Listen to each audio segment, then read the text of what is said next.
Wife, mother, Duchess. A journey from working class to Windsor. Kate Middleton's rise to royalty and influence is of international intrigue and admired the world over.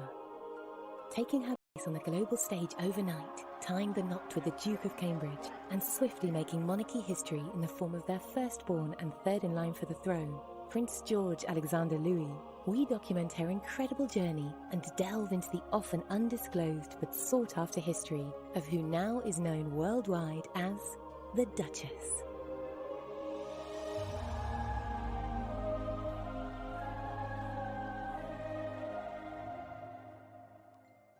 She is probably a good example of one of the best things that the royal family has done for years.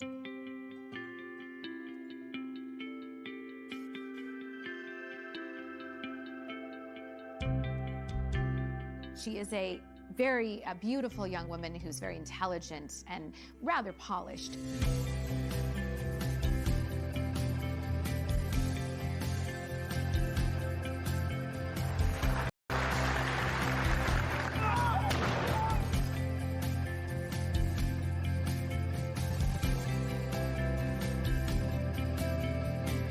You can say anything you like about the Duchess of Cambridge, but you can't accuse her of not being impeccably well brought up.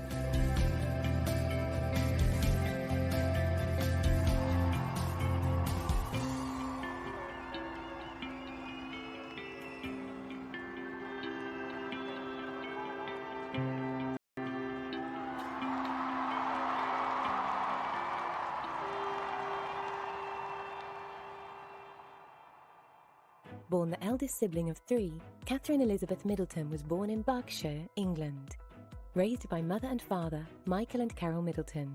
Both, of highly different backgrounds, found love was in the air as they incidentally met at Carol's occupation as an air hostess and Father Michael's job as an international dispatcher. It was on Michael's side that a glimpse into British aristocracy was already prevalent, born into a wealthy family from Leeds, West Yorkshire. And Carol's side, a decidedly working-class group of coal miners and builders. I think the ways the Middletons have been integrated into royal life, so to speak, has been quite seminal and unprecedented. Often girls would marry into the royal family and their in-laws would sort of be ignored or shoved away. The Middletons are hugely interested, a family that's married into the House of Windsor. And what they did is what good parents have always done. They've invested in education. It cost them a lot of money. They sent all of their three children to good schools, in the case of Kate, to Marlborough School, which is one of the top public schools, which means private in British terms, schools, where she did quite well. It was thanks to this success that Kate, sister Pippa, and youngest brother James were set for an interesting, diverse, and financially forward upbringing. Becoming a student at the University of St Andrews in Scotland, it was here that she first became aware of Prince William of Wales, all through the fortune of sharing a dorm room during her time there. The pair shared several classes during their studies and soon became friends. She was popular, she was diligent, she worked hard. She ended up going on to Down House at the age of 13. And she had two pretty miserable terms there. She didn't like it, she was picked on, she wasn't academic enough, and she really felt the pressure there. So I think after two unhappy terms, her parents decided that they would pull her out, and they went to try Marlborough. The mixed school now in Wiltshire. At the university, they shared rooms to start with and then shared a cottage with some friends. And as they said, you know, by their own account, they said that they were friends first and then the romance began. And it seems that the royal family were protecting William. It's about William to start with, but then William and Kate when the relationship began, because they did a lot of their early courting in St Andrews at the Queen's estate in Balmoral. Away from prying eyes, lots of privacy, lots of time to develop the relationship. They were friends at St Andrews University before they went on to start going out with each other. Kate at the time counselled William in changing his course. He didn't like what he was studying and she encouraged him not to leave and go back down to London, but to stick with it and do something a little bit different. It wasn't until 2002, after Kate's appearance in an exclusive fashion show fundraiser, that William became more and more intrigued by Miss Middleton, especially the dress that she was wearing that evening. We have a very particular picture of her in that respect. She's quite reserved. But, you know, this is the same girl that when she was trying to pull Prince William, she was wearing a see-through out dress and sashay down a catwalk. So, you know, that was quite a bold thing to do. So she can't have been shy or backward at coming forward in that respect. So I think we get one impression of her in that respect. When they split up, she went to a bunny girl party, dressed with the ears and everything. So look, there's got to be two sides to her, but at the moment she doesn't really seem to want to put a foot wrong. Does it occur to you that it's somewhat inappropriate for a future Queen of England to have been photographed in? It does, but back then I'm sure she had her reasons for wearing it. We still don't know whether she was put in it or if she chose to wear it, which I like to think she chose to put it on because she thought it might be a bit of a showstopper. It's a part of history. Such a bond together, particularly on his side, was the fact that they had kind of quite different, very different backgrounds. He obviously had his parents had gone through a divorce, and then he had the tragic death of his mother, whereas she was quite an ordinary girl by all accounts. She lived a quite idyllic life. Her family got on very well. It was all very harmonious, and it was almost like she brought something new to the table for William, and so he found a bit of solace in the fact that she had such a tightly knit family. He really enjoyed going to visit her parents at weekends, and I think that probably gave him something that he didn't have from his own family. After a complex start for the pair, romance was in bloom. The relationship was held closely undercover, mostly due to the prince's extreme distrust of the press. However, a slipping, cautious approach led to Kate being caught by paparazzi while on a royal family ski trip, leading to an immediate response, and their relationship being the subject of intense scrutiny, prejudice, and tabloid attention. Rumours spread that Middleton was certainly more than a close friend, and some tabloids led the headlines, suggesting she was being groomed for a potential position of royalty.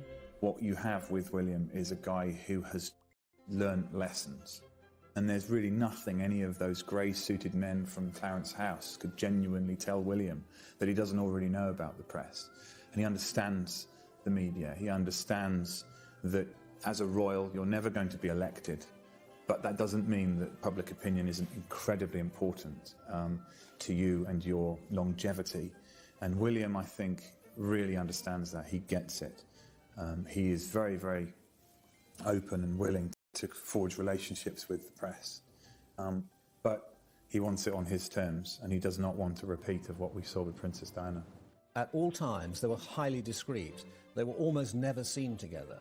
They were, even with their friends, they didn't allow any gossip to start. People speculated, but there was nothing definite which proved that they were an item. And I think the fact that she was discreet and that she wasn't blabbering on about her love or her regard for Prince William, I think that stood her in good stead. I think everyone was terribly nervous, not least William and Kate. I mean, it was the first time they had met the British media. I'd seen them at nightclubs before. I'd spent my time, watching them at polo matches and charting this amazing relationship. But the first time really to actually sit down and talk with them, I remember Kate being very nervous, but incredibly sweet and kind, and interested in what we were doing and how we were covering the story. And they both just seemed so well matched. You could see it in their body chemistry even at that stage, and on in a moment, fraught with nerves. They were about to meet the world's press. All the paparazzi and the photographers, rather, were waiting next door to take their picture. I remember William having his hand in the small of Kate's back, guiding her, making sure she was all right. And I think that's what you've seen over the years. He has wanted to just make sure that she is comfortable. I think there's a huge amount of trust there, not just between them, but their circle of friend, their social circle of trust, their closest friend who would never dream of leaking anything to the press and really protect them. I think equally, one of the secrets of the success of their marriage is that they do seem much more equal than, say, for instance, Charles and Diana. I think as well, Kate has been very careful not to upstage her husband. I think that she's the yin to his yang in that he, although a level-headed, down-the-line kind of guy, can be prone to a few temper tantrums, perhaps, and likes to dig his heels in and knows his own mind. And I think because sometimes quite angry, one gets the impression that Kate's the one sort of pulling him back and reining him in and saying, all right, let's just keep calm. And I think as well, why Kate's brilliant for William is she has been so well brought up in such a loving and stable family, the kind of family, let's face it, the prince has never really had, that's hugely grounding for him. And actually her middle-classness and her lack of aristocratic airs and graces and the fact that she isn't royalty is no bad thing, because it dilutes the royal family a little bit and it reminds this man who has been brought up knowing nothing else but royal life what real life is like. And I think for their children that provides them with a much better grounding with which to grow up. Never before have members of the royal family been seen in the same way as we view celebrities, but Kate and William are a very good-looking pair, and because they come across so down-to-earth, I think we're viewing them in a completely different way. And Kate is already eclipsing all these A-list stars like Jennifer Aniston, Gwyneth Paltrow. She's the one that people want to know more about. She's the one that people want to dress like and just want to absorb every bit of information there is about her, which is quite exciting. This is a young woman who really wasn't raised in the public eye to any degree, and also isn't a naturally gifted speaker. So with all the attention on her, and she's quite shy as well, it just complicates things and makes it very difficult. The first time we really got to hear her voice was in the interview when William and Kate announced their engagement, when she wore that very famous and much copied Issa blue dress. No, I really didn't expect it at all. I thought he might have sort of maybe thought about it, but no. It was a total shock when it came, and very excited.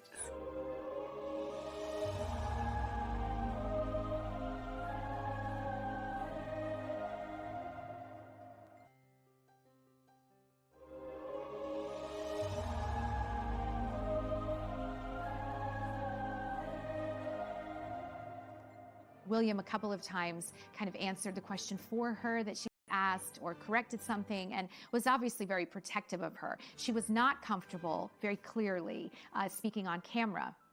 And then, of course, we saw her. Thank you for not only accepting me as your patron, but thank you also for inviting me here today.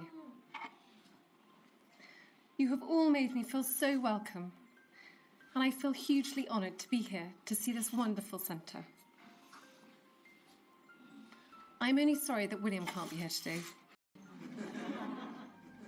It's very difficult, I think, for anybody who's come from the outside of the royal family to a full-on public figure to be brilliant at public speaking straight away. Prince Harry seems to have got it almost instantly. He's an excellent orator, and he does it with natural charm and fun and a degree of wit. I think that there's no doubt that Kate was very nervous when she started her role as a Duchess and speaking publicly. In her role as the patron of the East Anglian Hospice, she had to make a public speech. I thought she did very well, but it was a little stilted, a little disjointed. I think she would probably admit that she was more than a little bit nervous when she had to make it. But in time, I think she's improved. She's undoubtedly had some help, I would think, from external advisors. I mean, Princess Diana herself used Peter Settleman to help train her in public speaking. In fact, she used to have marbles put in her mouth to help her speak more clearly. I don't know if Kate's gone to that extreme, but she certainly has improved. She's certainly more confident.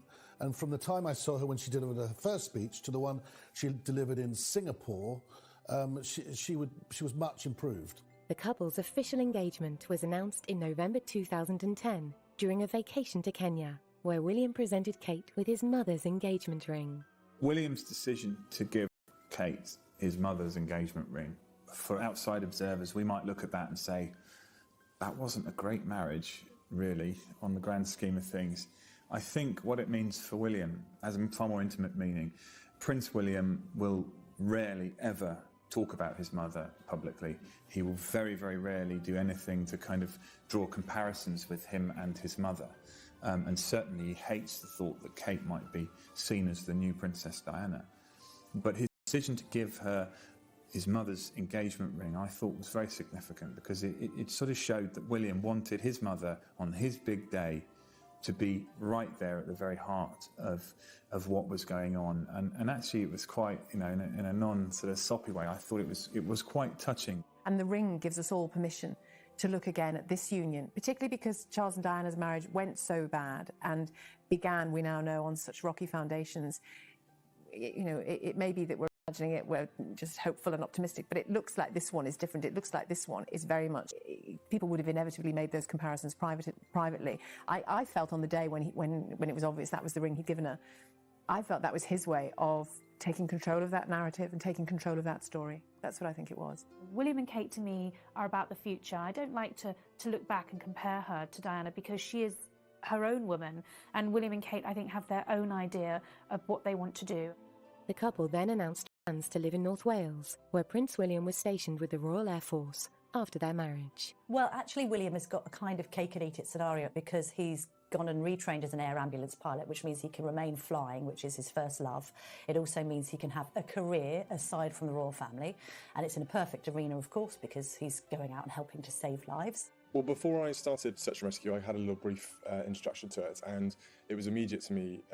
I spent 3 hours flying with the guys, and it was totally apparent to me straight away how important the job is, and the skills the guys employ, the flying aspects, the general airmanship you need to have around you, and all the wits you need to survive the weather and whatever sort of situation you're thrown into. It definitely is advanced flying, and it's rewarding, so it put the two together, and it's a fantastic job. I think it's important that he has that time where he feels he's doing a proper job, as well as the time when they spend together when they are working together as members of the royal family. No, it's pretty rich coming from a ginger, so I'm quite happy to take that on this one. He's a good-looking ginger, it's all right. Peter's both. After the official announcement of the pair's engagement, it was 6 months after, on April the 29th, 2011, that the marriage was to commence. The marriage, the ceremony, the wedding, just actually puts a seal on what everybody has been aware of for a long, long time. As Prince Charles said when he was asked about the engagement on the day it was announced, well, he said they've been practicing long enough. So maybe we just ask your reaction to the wedding, please, sir? Obviously thrilled, thank you very much. Practicing for long enough. So it's been very important for the royal family this time around to make it clear that they're not trying to push the idea of some sort of fairy tale wedding. This is about a wedding between two ordinary people who love each other. And so they wanted to really par down all of that frivolity. So the dress was much more simple. For example, Kate arrived at the cathedral in a car rather than a coach. And so there were a whole load of subtle differences throughout the day to make that very, very clear. Closer eyes were on the dress that Kate was due to wear, designed by Sarah Burton, a fact that remained a secret until that day. In terms of style, Kate Middleton is very serene. She's not someone who would wear anything particularly outrageous, apart from the see-through dress she modelled in her catwalk show at university, which has appeared in every single paper ever since those two got. Kind of style that a lot of women actually feel that they could replicate, because it's nothing too complicated and fussy. Yes, she's very tall and slim, so she can carry a lot more off than perhaps everyone can, but she's just very, very well groomed. She seems to know exactly the kind of thing she likes. She always wears kind of your wraparound style dresses that are just down to the knee. And she's now this real figurehead for style in all sorts of magazines. My magazine's writing about her all the time. So it's her dresses and particularly her hair and how you get it so glossy. I think Kate Middleton has enough courage and an individuality to choose from all over the world who she wants as her designer. Well, believe me, the decision about what dress designer all of the Middletons were going to use raged for some time, and it was a really difficult decision for them. For example, Carol Middleton, she was going to have a dress designed by Linda Chirac, and then she shoved that out of the way at the last minute because all of these women knew picking a dress designer was so important. Tying the knot at Westminster Abbey in London, all eyes were on the most important royal wedding since that of Charles and Diana. This is when the British come to their own. We have all the equipment, we have the household cavalry, we have the wonderful carriages, we have those ancient Rolls Royces, and there's a great spirit here, a spirit I think you could say was evocative of 1981 and the wedding of Prince William's parents, Charles and Diana. There's a real enthusiasm for it. What my opinion of the dress was that it was youthfully regal. It was modern with a classic twist to it, which was fantastic because I didn't want Kate to sort of lose touch of Kate in the whole pageantry of this occasion. And I think Sarah Burton for Alexander McQueen did a sublime job. I think the lace was so effortlessly executed. It was almost as if she had like a white tattoo all the way down her arm. The fine buttons, and then you saw that quintessential McQueen detail on the ruff of the spine. I thought the skirt was just enough skirt for a venue like the Abbey. I think, you know, to have something slimmer with a long train, she might not have filled that space with the sort of ease as she did with this dress. But I thought she looked very, very beautiful, very exquisite, seriously polished. Royal sources tell me that the royals indicated very strongly to Kate that they would prefer her to wear her hair up for this very special occasion. However, Kate had her heart set on wearing her hair down with long flowing curls, which is her favorite way to wear it, and actually William's favorite as well. They ended up compromising on her look. She had kind of a half up, half down. So from the front, she had an updo. From the back, she had the long flowing curls she wanted.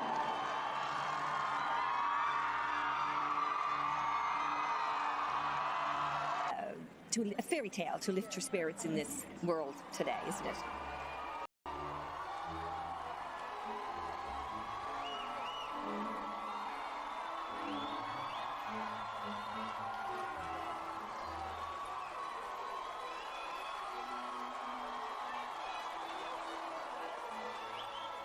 Prince William looked fantastic in that sort of royals and blue red uniform, very unusual, matched the red of that carpet that went up the centre of Westminster Abbey.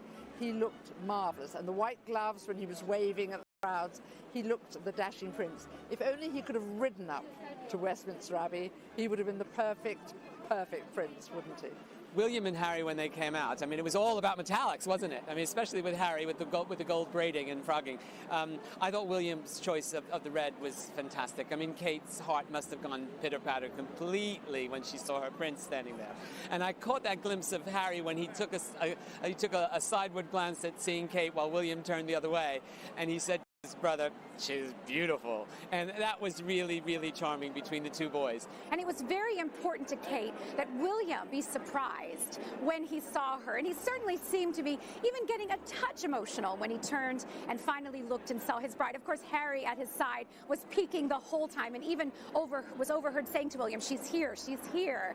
It was a very exciting moment, very romantic moment.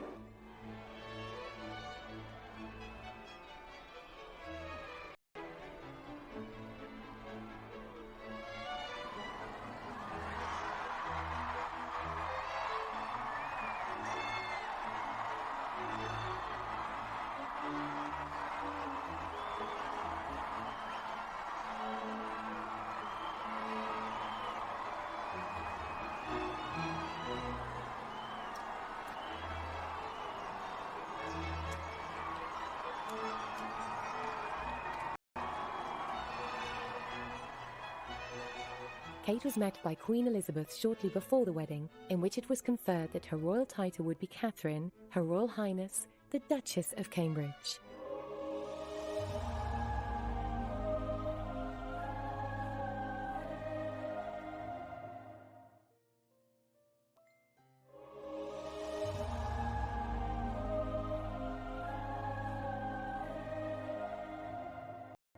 From the beginning, Kate Middleton had a great deal of support from the royal family, which was really instructed by the Queen, to make sure that she knew as much as she could possibly know in what to do in every situation.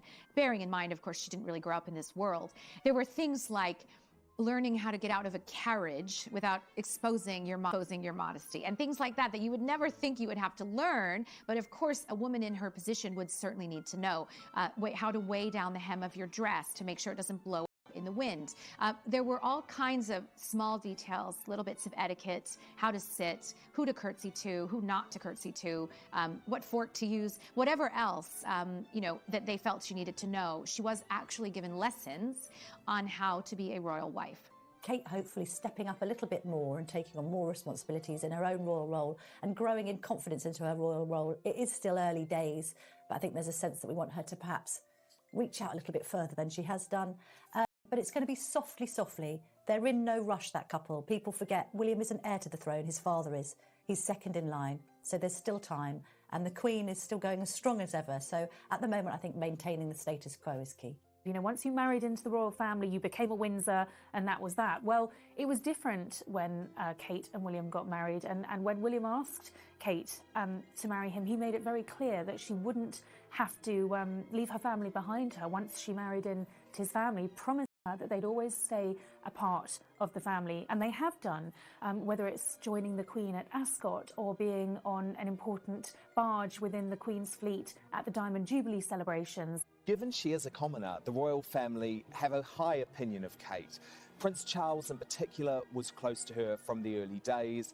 Camilla has obviously become involved. Camilla Parker Bowles, now Prince Charles's wife, has become involved and even took her to lunch quite publicly before the wedding as a real show that she's accepted Kate into the fold. The Queen and Prince Philip haven't met her as many times, but you wouldn't expect them to because they are still much more formal and ceremonial in terms of how they live their life. But they did, just the week before the wedding, manage to meet Kate's parents, which was quite significant too.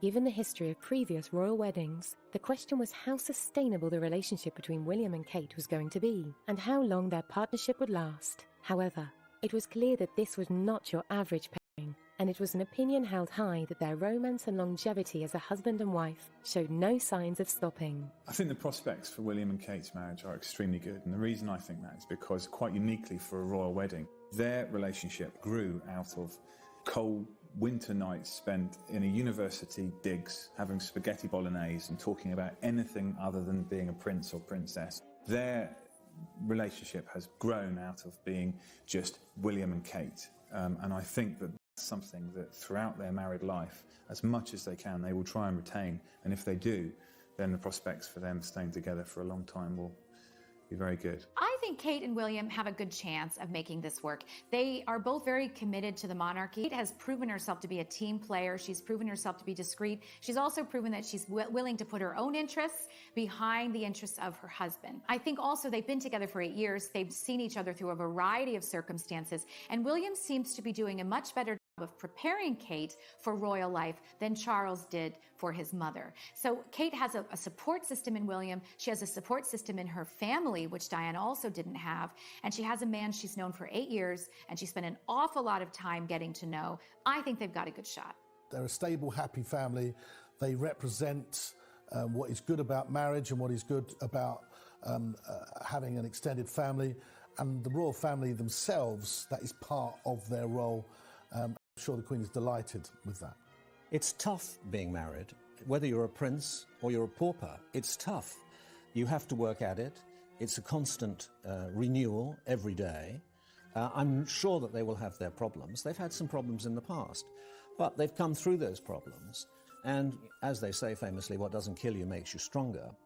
And I think they have got a very, very good basis for the marriage ahead. It was inevitable that when moving into royalty, Kate would have a fair share of comparisons to the late Princess Diana. Becoming Duchess of Cambridge left fans of the monarchy curious of how she would settle and her similarities to William's mother. People are always asking me, well, how alike is Kate to Diana? And I always say that they're actually incredibly different women. They look very different. You know, Diana was blonde, beautiful and leggy. Kate's beautiful and leggy and brunette. They're, you know, they look very different. They are very different people. And I think particularly in the early stages, there was a desire, largely by the press, to sort of see how Kate would live up to Diana's image. And I remember William saying that there was no expectation, that these were big footsteps, and no one expected Kate to fill them. And I think what Kate's done, which is so commendable, and you really have to take your hat off to her, is she's forged her own identity within the royal family. She hasn't tried to emulate Diana. You know, she's a style icon, but I'd say she's quite a reluctant style icon. She's wanting to put her stamp in other areas. Within the comparison, there are huge differences. She's 10 years older than the Princess of Wales was when she married Prince Charles. She's more educated. She's more experienced. She comes from a very stable family in which she's clearly very happy. Diana didn't have those things, did she? She had huge charisma, huge inspirational things that she did, and she had massive natural ability with people. You know, we've all seen it, we all know it. It's well documented and accepted. But Kate Middleton looks to be a different creature. And I think she'll just show that herself. And you couldn't try and measure yourself against Diana because she was a really seen as an icon like Princess Diana was. And I think that's because Diana was had frailties and faults as well. Kate hasn't really put those out there. She's almost too good to be true sometimes. And I think a lot of younger people find the overwhelming privilege that she has, and the fact that she maybe stuck around too long to marry Prince William, as both seeing a little bit against her. And I think were Diana here, I think she would approve of Kate Middleton. She might feel slight, like some mothers do, oh dear, I don't want to lose my son to any woman, you know. But I think she would approve. She would see in Kate Middleton some admirable qualities, and she'd feel that her son would be safe with her. I'm sure of that. I think she would approve of it immensely. I think it's really important that she doesn't look anything like her. I was thinking that the other day. Looking at the engagement pictures, she's a beautiful woman. She's developed a style that's very classic. It hasn't changed dramatically over the years, but it's just a classic, more groomed version of what she always was, it seems to me.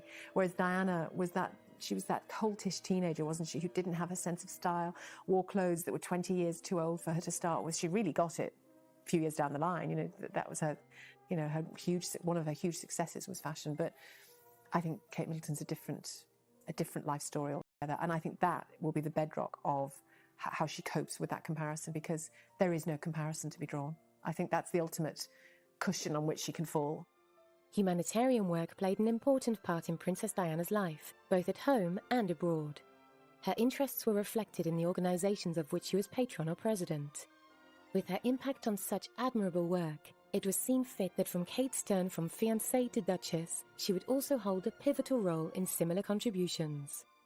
Set out her stall that she wants to support, in the first instance, children. So she's supporting some hospice charities, each the East Anglia Children's Hospices. She's equally decided to be a volunteer scout, so supporting children out and about, enjoying country pursuits as she does. She's also been involved in action on addiction, so she's saying that she wants to help people. She thinks that addiction is the root to quite a lot of society's ills, be it children or their parents, and so she wants to get involved in that.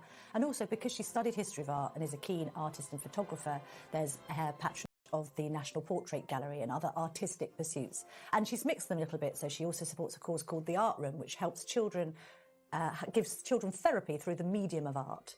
And actually, she's been ahead of the curve on most of the choices that she's made. She's put children's hospices on the map, and she's also done a huge amount of good for mental health. It's another cause that she's very much behind. So she will know how important she is as a patron to those charities, to put them in that international spotlight, and she won't want to spend too long away from them. People often ask me why I'm so interested in the mental, because I think that every child should have the best possible start in life. When I was growing up, I was very lucky. My family was the most important thing to me. They provided me with somewhere safe to grow and learn, and I know I was fortunate not to have been confronted by serious adversity at a young age. For some children, maybe there are some here today, I know that life can sometimes feel difficult and full of challenges. I think that every child should have people around them to show them love and to show them kindness and nurture them as they grow.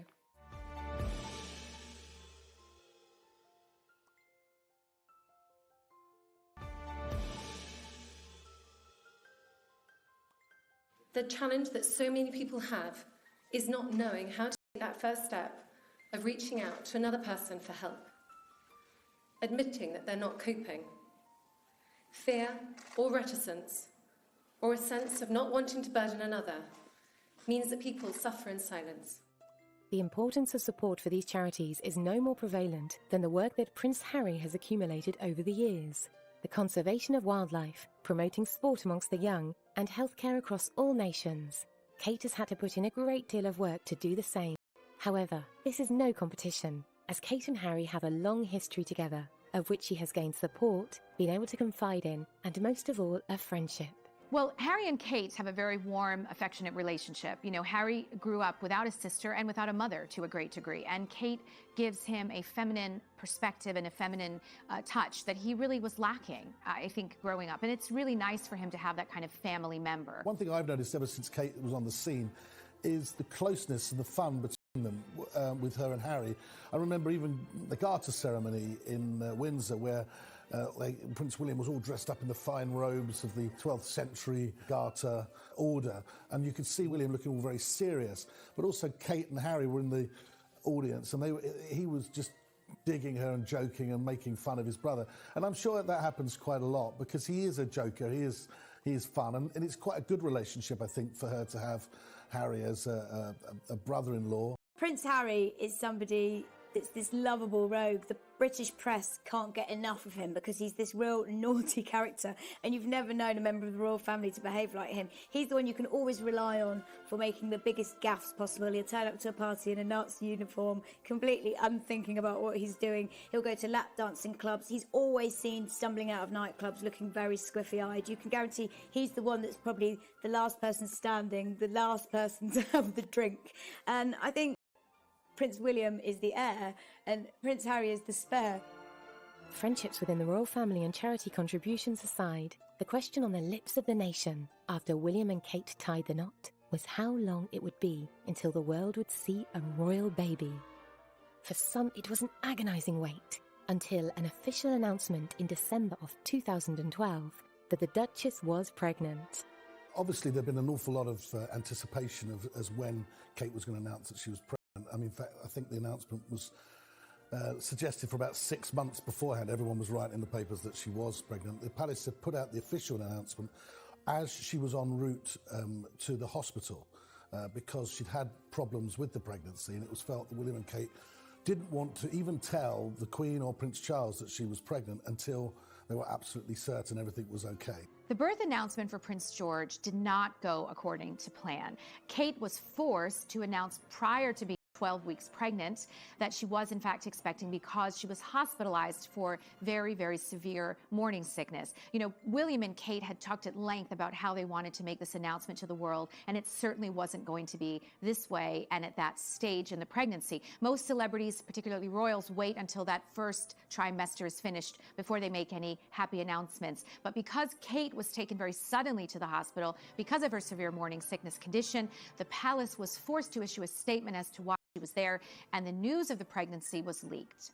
Well, back in 2013, there was huge celebration over the birth of Prince George. I remember broadcasting for numerous international networks outside Buckingham Palace. Of course, it was the great Kate wait. I mean, we didn't know when this little baby was coming along, but when it was announced that the Duchess had gone into labour, I mean, there was no space in that press pen, I can tell you. We were all very, very squashed together. When news broke of Kate actually having given birth, I think at 8:34 in the morning on that Saturday, the press obviously instantly started speculating, well, will she leave today? And thinking as a mother, I thought, yeah, she definitely will, because you don't necessarily want to hang around hospitals too long, even if they are the Lindo wing and private and offering all frills. People were sort of looking at their watches thinking, can she do this? Can she have a baby by breakfast and be home at Kensington Palace for tea? And when we got wind of the fact that Kate's hairdresser had gone into the building, we knew, oh, hang on, you know, she's going to make an appearance. In vintage Duchess of Cambridge style, she turns out in high heels and looking effortlessly elegant, even though she's given birth just hours earlier, which is a testament to her and how she's able to cope. Not only, I think, in the limelight, but just in this, with this pressure of having to present herself in a certain light. And I think, you know, hats off to her. Whether you love or loathe monarchy, any mother out there will say that it was a pretty good effort to look so good. There was excitement. The royal wedding day when William and Kate got married, everyone was universally happy. Everyone was constantly checking the news feeds on their phone and on the television in order to see, waiting for William and Kate to come out from the hospital for the first time, holding the new baby prince. I have several friends actually with news organizations who were standing outside the hospital that day, waiting hours after hour for William and Kate to come out. And actually, they came out quite a bit later than expected because typical William and Kate's strategy fashion, they were greeting and thanking every single member of staff at the hospital personally for the very smooth birth. They wanted to make sure they thanked everyone from the cleaner to the midwife to the surgeon to say thank you very much. So they did actually take a long time to emerge. When they did, Kate was roundly praised in the press for her choice of dress.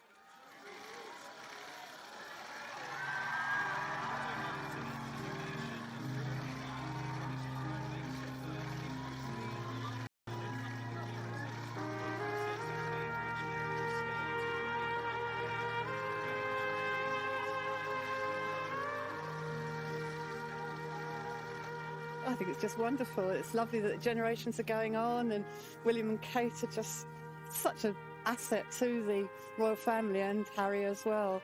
Well, it's kind of surreal to think that royal blood is this close to us at this very moment.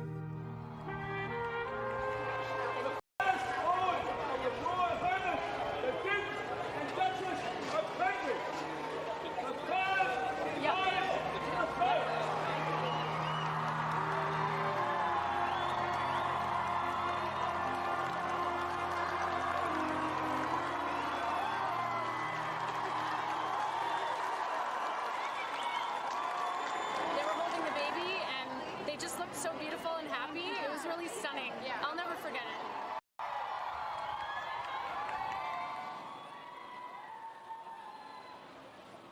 commemoration of Prince George's birth, the joy that he brought to the world, and particularly to New Zealanders and Australians over the last week and a half. And we have a tradition, just as a reminder for when he's a bit older. He does love it, honestly. With the arrival and reveal of Prince George, the royal reaction was that of warmth and confidence in both William and Kate, unearthing a new chapter of their legacy. It was not forgotten that one particular member of the family was now an uncle. He's great with kids, Harry. I mean, you only have to see him when he's out in Africa, as I've done with the kids that they sent to Bali refugees, and he's fantastic. He's fun. He's a big kid himself, I think he says it himself. And that, when you like, he's got to find the right girl first, I would have thought. But the fact is, he's very, very good with young people, and as an uncle, he'll be the best uncle, because he'll be all the fun. I'm sure he'll be taking George to the fun fairs and taking him out as much as he can. I think we get an impression of Harry as being all fun and not very serious. The truth is, Harry is quite a deep-thinking guy. He's a nice person, and I think that with this birth of Prince George, it's probably made him feel a little bit broody, and maybe when he finds the right girl, it won't be long before he's a dad too. Prince Harry probably has the most fun with Prince George out of the entire family. Because with Harry, he can be as cheeky and as silly and as wild as he wants to be with this little baby, and he has a great time with him. You know, one of Harry's best qualities is his childishness and his kind of open personality and just finding fun in everything.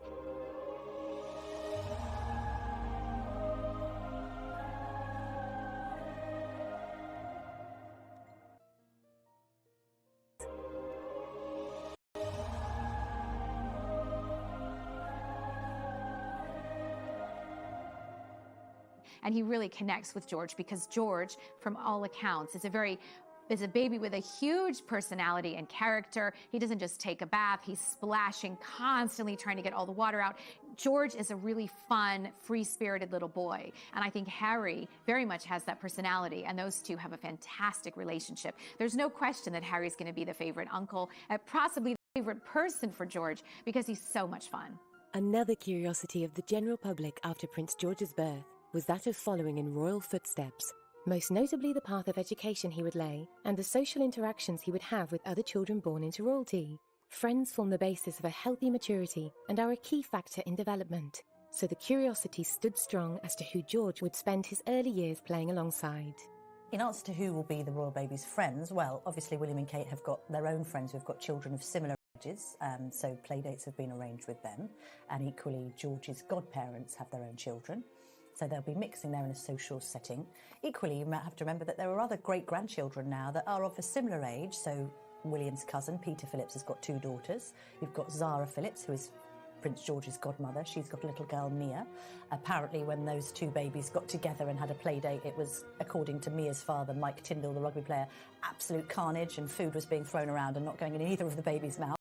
So you've always got scope for a friendship there. But I think gradually, like, as with any child, you know, there will be children who the child meets as well through school. They will follow a very similar pattern to their own parents, and I include Kate in that because she was privately educated like William from the start. Schools would be appropriate, and then move on maybe to Eton or even a day school, St Paul's, Westminster, something like that. My feeling is, though, that with both William and Kate being educated privately, Kate at Marlborough, William at Eton, that they would follow a similar pattern, simply because it's difficult, I think, for someone who's going to be the future king to be seen as just one of the boys or just normal, because and therefore somewhere like Eton would give them, or even some of the other top public schools like Westminster, St Paul's, would give them the peer group that would be easier for them to be educated in, really. You know, Prince William is a very loving, warm individual, and he and Kate have a very solid and affectionate relationship. They want that to translate to their children. Although they do have some support staff, they have kept it to a minimum because they don't want outsiders in any way affecting the dynamic of their close family unit. Following on from the birth of the future prince, in an unexpected short time, it was announced that there was not just one royal baby on the cards. In 2015, it was revealed that the Duchess was again pregnant with her second child, and with much less complications than with George. Both William and Kate were happy to announce that Princess Charlotte was on her way. And again, the world stood still as happiness reigned over the monarchy with the prospect of a baby sister for their son. Well, I think when it was announced that they'd had a little girl, it was a great cause of national celebration. Of course, a little sister for Prince George, the daughter that Prince William had always wanted, the granddaughter that Charles had always wanted, but actually, historically, a really important little girl because she will hold her place in the lineage of succession. The antiquated male primogeniture laws were outcast just before Prince George's birth in case he had been a little girl. Now, had those laws not been changed and had the couple or are the couple to go on and have another child that may be a boy, well, Charlotte would have lost her place in succession. With the laws being changed, she will hold on to that position. She is the fourth in line to the throne, and no little boy born hereafter will take that place away from her. So she is historically very, very important. Well, Charlotte's birth certainly does herald the dawn of a new era for girl power in that we have a girl in a prominent position at the senior end of the royal family. Obviously, we're the Queen, the ultimate exponent of girl power on the throne, but we face the prospect now of 3 kings in line, so we're not going to see another woman on the throne for many, many, many years. So how lovely to have Charlotte in this role, bringing up the rear. She's rather unkindly called the spare to the heir, as Prince Harry is, but as he has proved himself, it's a role that you can make your own, and I'm sure all eyes will be on Charlotte. In fact, there'll probably be even more scrutiny on her because she's female, but yeah, I mean, how great to have the pitter-patter of pink feet in the royal line of succession. They're very much hands-on parents. I mean, William made it very clear when George was born that he wanted to be a hands-on parent. He took time off to spend. They were very anti having an extended staff to look after their children, look after them.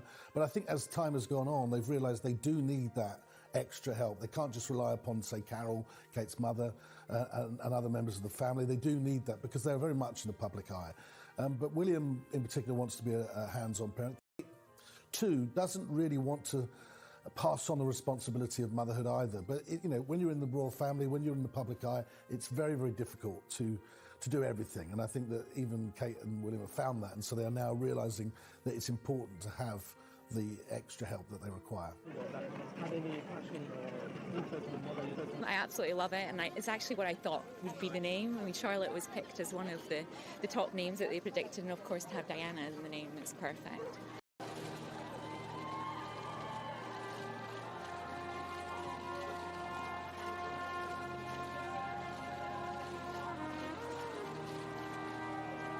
William's got the princess he always wanted. Diana wanted a princess in the family. She's got her wish, he's got his, and Diana's been remembered in the process. So it really completes it. They've ticked all the boxes. And the other thing about Charlotte is it's the female of Charles. So they've really done everything.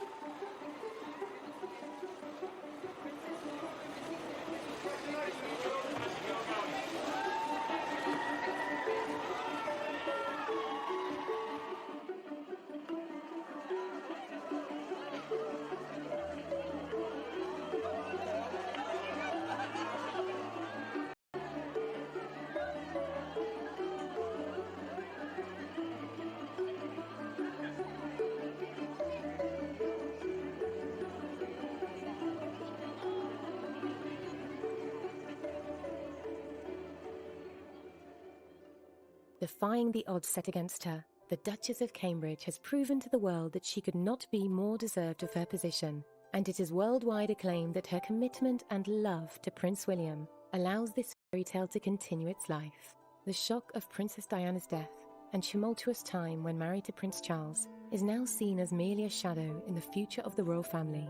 Gone, but not forgotten. It has always been clear that Prince William found something in Kate that we had all hoped for. A new sense of motherly love.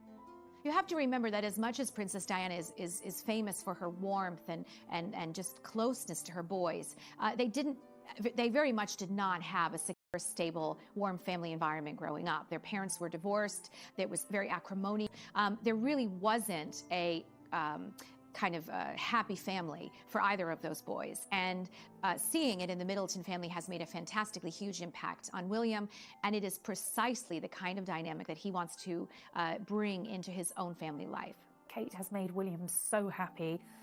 She'd be competition in the glamour stakes. You know, Diana was an incredibly beautiful woman. She loved her couture. She loved to wear clothes as a fashion and power statement. But I guess she'd probably be taking Kate shopping, and I think they would have probably had a great friendship. But most importantly, she'd have loved Kate because Kate has given William what he always wanted, a wife to love and a beautiful family and great happiness.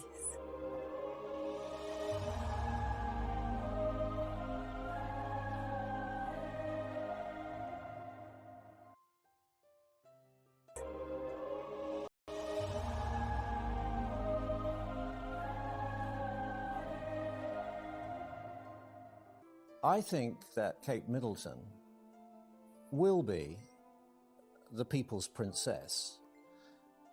She won't be condescending to the ordinary people. She will be her own self.